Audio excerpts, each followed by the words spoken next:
Welcome back, everyone, to Rambling Dan Rose Deep Dive Book Reviews. We're glad to have you with us. Let's dive in, shall we? Our Enemies Will Vanish, the book by Yaroslav Trofimov. It's a mouthful, that title. It is. The Russian invasion and Ukraine's war of independence. There you go. It really does throw you right into the thick of things, doesn't it? It does. Trofimov drops us right in Kyiv, February 23rd, 2022. Like a time machine. Cities seemingly at peace, you know? Yeah. Concerts, bars, life just moving along, But you can feel it. there's this underlying tension, that threat from Moscow just looming. He really captures that sense of foreboding. And to fully grasp it, Trofimov brings up the Donbass conflict, the one that had been simmering since 2014. Oh, right. For 8 years, Putin denied any involvement, but Putin. then bam, just 48 hours before the full-scale invasion, he suddenly recognizes those self-proclaimed republics. Donetsk and Luhansk. Yeah, he's basically laying claim to huge chunks of Ukraine, right? And signaling that things are about to get real. Exactly. No longer some localized conflict. And amidst all of this, we see this fascinating development within Ukraine itself. What's that? Poroshenko and Zelensky, former rivals, they meet. On the eve of the invasion. Yeah, presenting a united front. You know, historically, Ukraine's internal divisions, they've been a major weakness. Exploited time and time again. So to see this unity against a common enemy, huge turning point. Especially considering Zelensky's, unusual path to the presidency. Right. No prior political experience, a comedian. Promising peace and prosperity. Yeah. And Trofimov even throws in this detail about Sean Penn being in Kiev at the time. Oh, I remember that. Filming a documentary about Zelensky days before the invasion. It adds this surreal layer to everything, doesn't it? Totally. Imagine that. Sean Penn trying to capture this charismatic leader who's suddenly thrust onto the world stage. Almost Shakespearean. And that night, Zelensky gives this final address, dressed formally. A stark contrast to the, fatigues he'd be wearing soon enough. Yeah. He even emphasizes Ukraine's willingness to negotiate. Highlighting that Putin wouldn't even take his calls. A real sense of, inevitability. Yeah, I think so. To really get the context, though, we need to go back to 2014. The Maidan Revolution. Oh, that was huge. Protests erupting because Yanukovych, the then president, refused to sign a deal with the European Union. Right. Sparked this whole revolution. Yanukovych's crackdown backfired spectacularly. Yeah, forced him to flee. Exactly. But it wasn't just about ousting a leader. No. It was about identity. Ukraine wanting to break free from Russia's influence. Embracing the West. And of course, that triggered a major reaction from Russia. Oh, absolutely. Annexation of Crimea, those proxy states in Donbass. Putin's way of punishing Ukraine. And it's crucial to remember the Obama administration's response. Right, very cautious. Focused on diplomacy, avoiding escalation. As Trofimov points out, they had other priorities. Iran nuclear deal, maintaining a relationship with Moscow. Yeah, left Ukraine in a tough spot, struggling to defend itself against a much bigger neighbor. And then, into this situation, steps Zelensky. Comedian, promising peace and prosperity. Such a contrast to Poroshenko. He even cancels that traditional Independence Day military parade. Replaces it with a concert. A bold move, signaling a departure from the past. But also raising questions. Was he underestimating the threat from Russia? Especially with Putin's 2021 treatise, the one where he basically argues Ukraine has no right to exist independently. Chilling stuff. And with the military buildup, those alarming intelligence reports. Yeah, it all created this sense of, inevitability, like watching a slow-motion train wreck. You see it coming, but can't believe it's actually happening. And then February 24th, 2022, the world wakes up to the news. Russia has invaded Ukraine. Chaos. Disbelief. Trofimov captures that initial shock perfectly. And one of the most striking examples is that failed Russian airborne assault. On Hostomel Airport. Just outside Kyiv. Key strategic target. Their failure to secure it early on. Speaks volumes. The Ukrainians, outmatched but determined to fight. Mass evacuations in Kyiv. Many predicting a swift collapse. But then something incredible happens. They hold their ground. Putin, expecting a quick surrender, even offers negotiations in Belarus. Aiming to install a puppet regime. But the Ukrainians, they weren't giving in that easily. No way.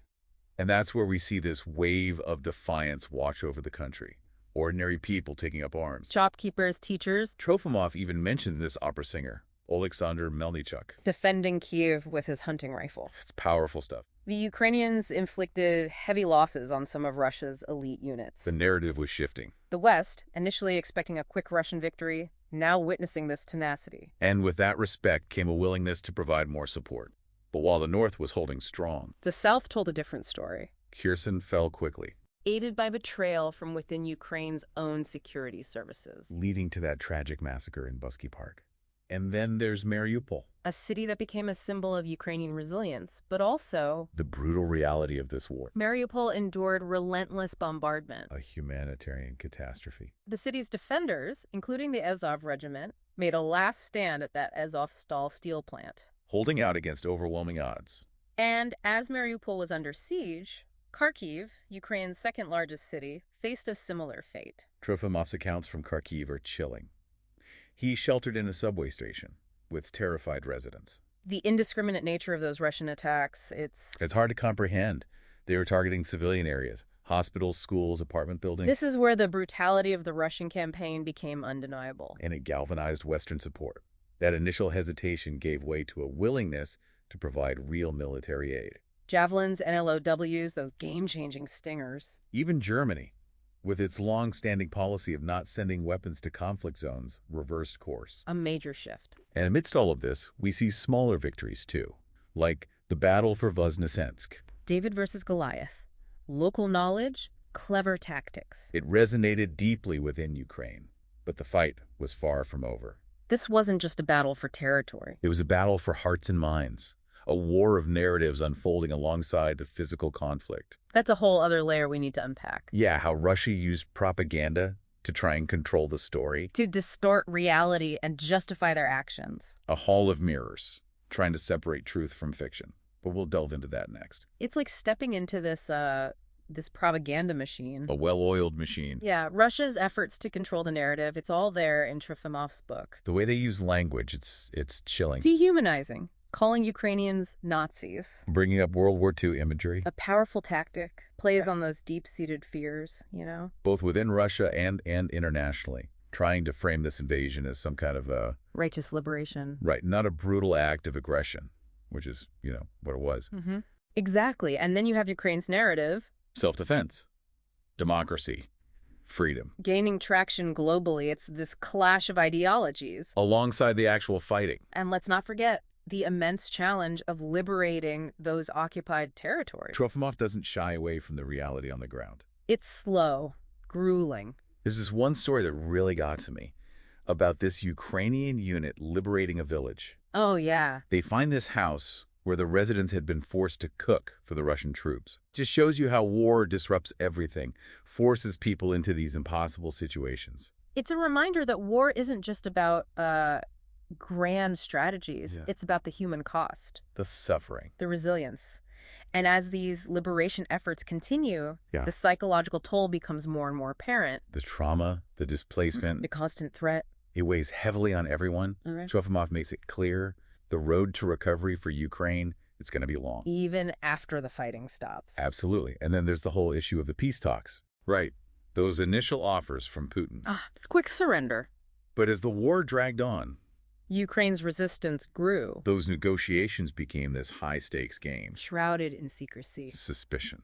Like something out of a spy novel. Trofimov details the Ukrainian delegation's efforts, trying to buy time, fearing Russian infiltration. And that chilling story about Denis Kiryev, Oh, the Ukrainian banker. found dead in Kiev. Under mysterious circumstances. It's still a mystery. Accusations of treason. Whispers of a cover-up. It shows you the treacherous world these people were operating in. Yeah. And while those talks were supposed to be about peace, Right.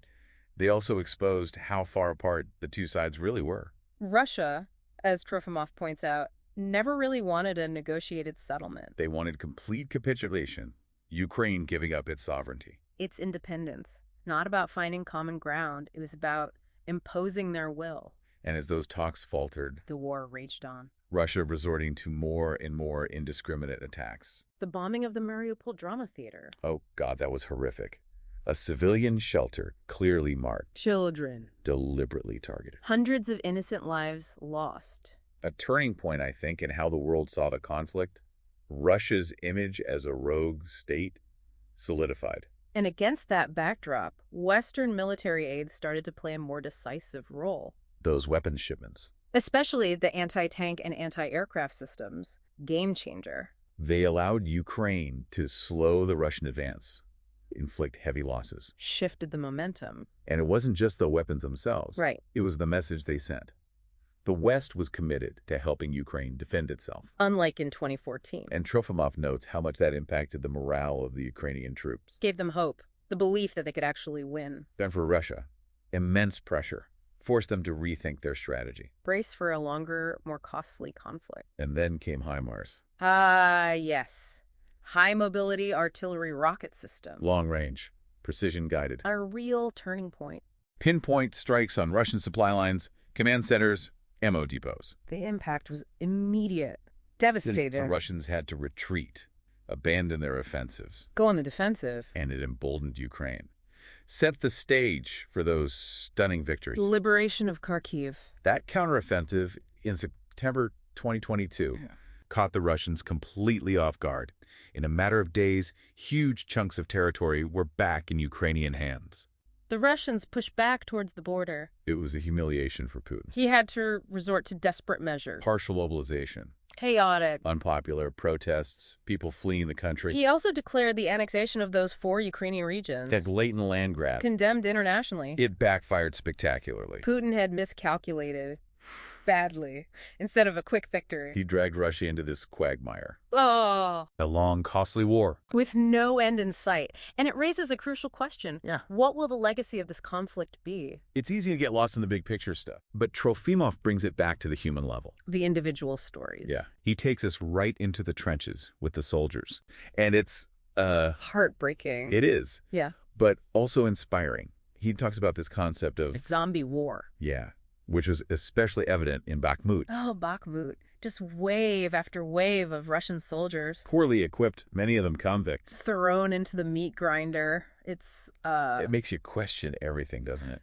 The value of human life. What's it all for? A few meters of land. A dictator's ego. Yeah. Trofimov really grapples with that. He contrasts those regular Russian soldiers with the Wagner mercenaries? Yeah, the Wagner group, Prigozhin. They operated with this brutality.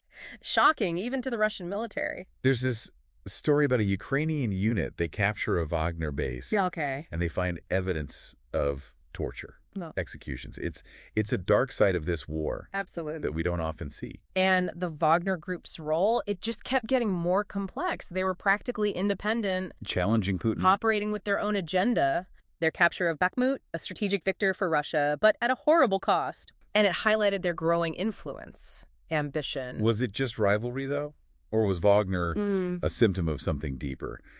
Cracks in the Russian power structure? That's the question, isn't it? And then, of course, you have Prigozhin's mutiny, June 2023, short-lived. His statements during that mutiny were, he openly criticized the war, said Ukraine posed no real threat. Blamed the invasion on the greed of the Russian elite. A stunning indictment of Putin. From someone who is deeply involved in the atrocities. And as we enter the 3rd year of this conflict, the legacy is still unclear. How will this reshape Ukraine?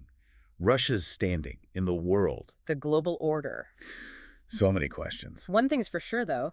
The world sees Ukraine differently now. They went from a former Soviet republic, struggling to find its way, to a symbol of courage, resilience. Fighting for freedom, their determination. It captured the world's attention. Inspired so much support. And that respect for Ukraine. Combined with the condemnation of Russia. It has the potential to reshape the geopolitical landscape for years to come. The ripple effects, they're still unfolding. But as we wrap up here, I think it's important to remember what Trofimov emphasizes. What's that? The human spirit endures. We see it in the acts of bravery, the kindness, the commitment to rebuilding. It's a testament to hope. To resilience. To the belief in a better future. And on that note, we want to thank you for joining us on this exploration of Ukraine's War of Independence. It's a complex story. But we hope this deep dive has given you a better understanding of it all. As you continue to learn about Ukraine, remember the sacrifices. The struggle for peace. And the hope for a future where freedom prevails.